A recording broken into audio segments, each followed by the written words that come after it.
The Beast is back, as Obafemi was in the middle of the ring finishing his entrance ahead of another open challenge this week on Raw.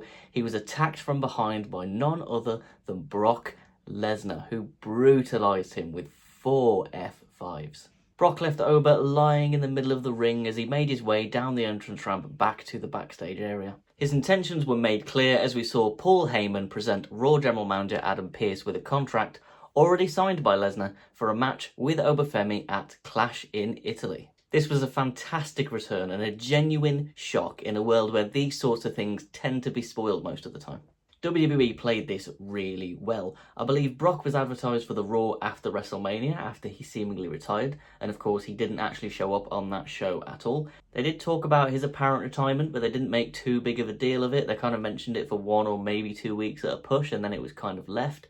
Paul Heyman did talk about it briefly in a promo where he was going off on the WWE production crew for still including Lesnar in the now section of the introduction package as opposed to the forever section. And just recently on SmackDown, we saw Paul confirm that his favour to Gunther was actually to get him across to SmackDown and get him that undisputed WWE Championship opportunity against Cody Rhodes. So that was the one thing that we were all kind of hinging on, that favour being that Paul was going to bring Brock Lesnar back for one last match against Gunther at SummerSlam. They tied that up neatly as well, so we were all under the impression, actually, this seems legitimate. Brock is done, and the way that he did seemingly retire at WrestleMania is completely in character for both Brock in kayfabe and real life.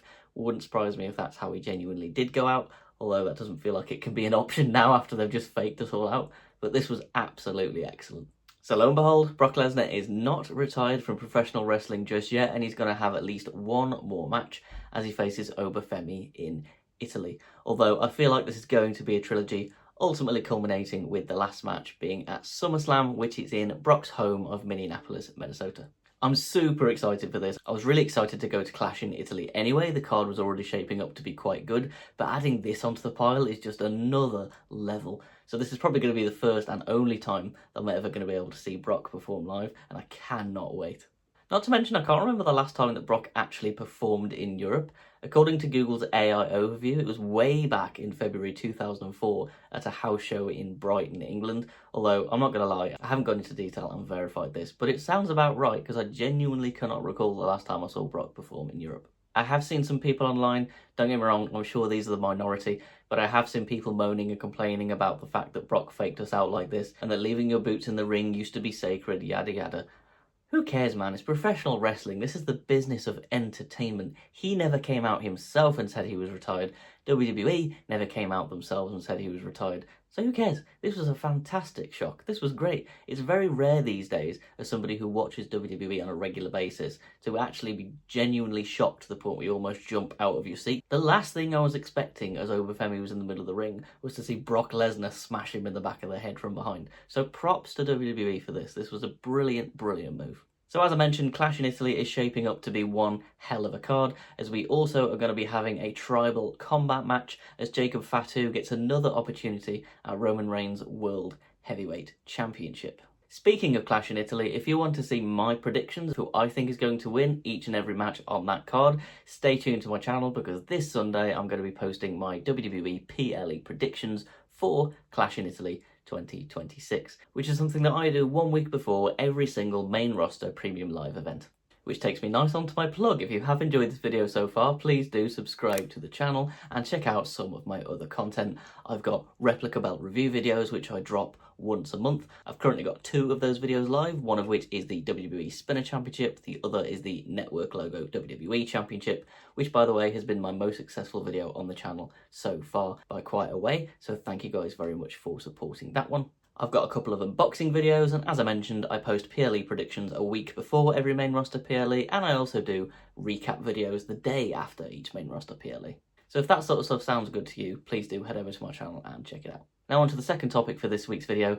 SmackDown is boring. I have to be honest and say that for the last few weeks, if not months, the show has just felt like a drag. It has had its brighter moments. For example, I've enjoyed the fact that Gunther has now switched over to the blue brand and is a fresh challenger for Cody Rhodes and his WWE title. The whole gingerbread man funeral thing was really funny and entertaining, which I talked about recently in one of my videos.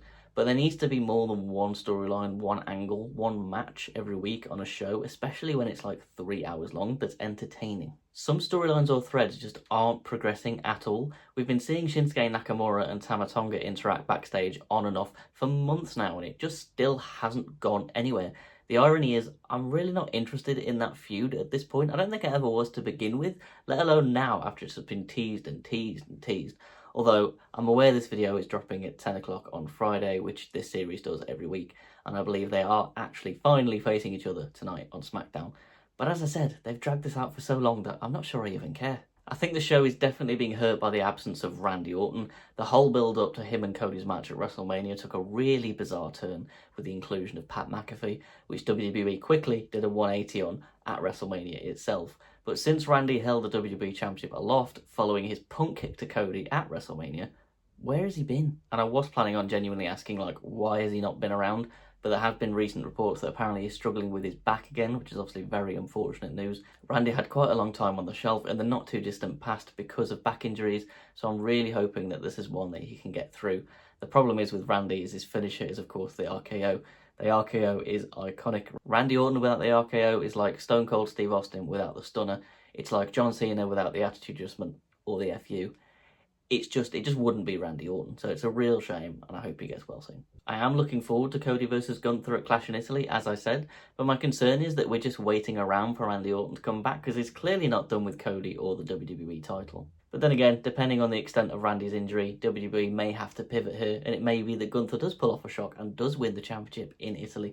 I mean, he has been on an absolute tear and retired legends like Goldberg, John Cena, and AJ Styles, so the fact they're putting him up against Cody Rhodes, their golden boy and the WWE champion, means for me there's instant jeopardy. Gunther has been booked like an unstoppable force, and the only problem with this is you can only go so long without giving someone like this world championship opportunities. And then you can only give them so many opportunities where they lose, because otherwise it just becomes predictable and people just lose faith in them. Drew McIntyre is a prime example of this. He lost so many World Championship matches that I almost lost all faith and hope that WWE were ever going to put a World Championship on him again, to the point that when he faced Cody for the third time for the WWE title in their 3 stages of hell match, instead of watching it and being excited and hopeful for Drew to win, I was almost watching out of concern that surely WWE couldn't cock it up and make the wrong decision, and thankfully they didn't, but I was genuinely surprised when Drew won the WWE Championship. But back to some of the other problems with SmackDown.